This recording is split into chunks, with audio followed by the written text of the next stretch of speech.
From the nation's capital, a presidential address to Congress. Now reporting, George Stephanopoulos. Good evening from Washington on this 40th day of the Trump presidency, where the president is about to enter the Capitol, give his first address to a joint session of Congress. There he was just moments ago at the White House. Look at that light in the presidential limo on the president as he reads his speech to his wife Melania, his daughter Ivanka, son-in-law Jared. President ready to go. He's been working on this speech all day. We've been told that he's been adding a lot to the speech during the day as well, and he's about to come into this hall on this 40th day. There you see the Speaker of the House, Paul Ryan, Vice President Mike Pence, two men who 2 years ago did not think they were going to be here either. President Donald Trump about to give his first speech to a joint session of Congress right there. And David Muir, the president, hoping tonight, I'm not seeing a lot of Democrats on that aisle right now, but the president hoping tonight to reach out to Democrats. Yes, a lot of talk about unity in this speech. There had been criticism after the inaugural by some who thought it was dark in some aspects. American carnage, those two words. But the White House saying today that this will be a much different address, that not only is it going to reach out to Republicans who are looking for leadership, as John alluded to, but to Democrats as well, who he will depend on with ideas like infrastructure and tax reform.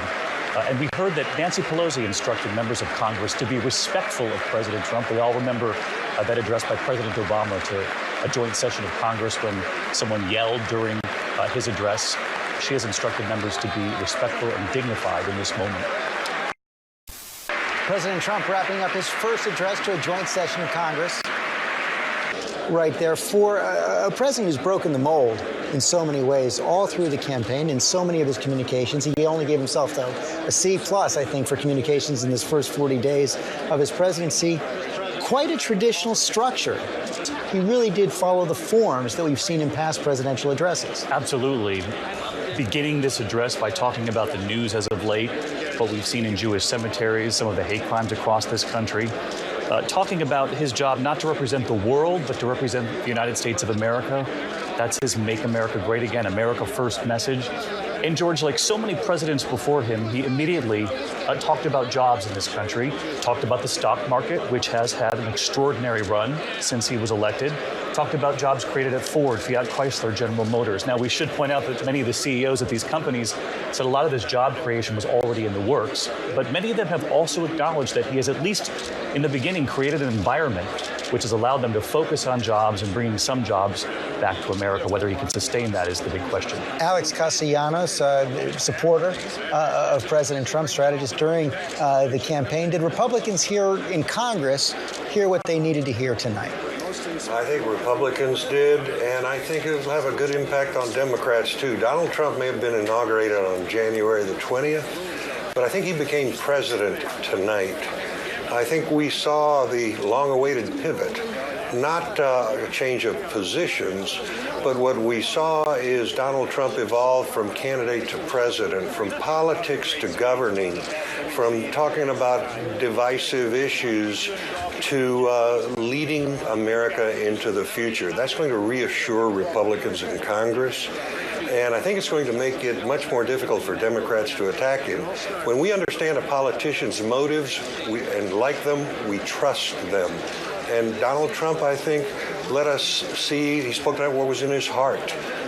And I think that's going to help on both sides of the aisle. And David Muir, I think one of the things we've saw here is that you can see various influences in the president's speech. A lot of Steve Bannon, Stephen Miller, and kind of the hard-edge nationalism.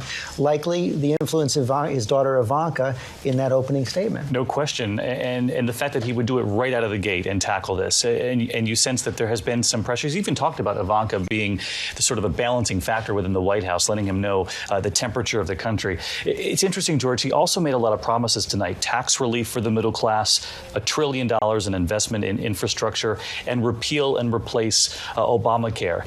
The challenge tonight is now done. The real challenge begins tomorrow with getting Congress on board, particularly just the Republicans in Congress. Many of them simply want to repeal. They don't want a correction or a replacement. They want to repeal, and that's it. Castellanos, how does he capitalize on this?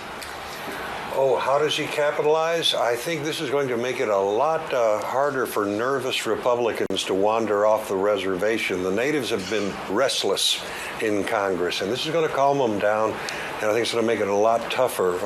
But how does he capitalize on it? Now he has to put an agenda on the table and get stuff done. Rhetoric will hold things together for a while.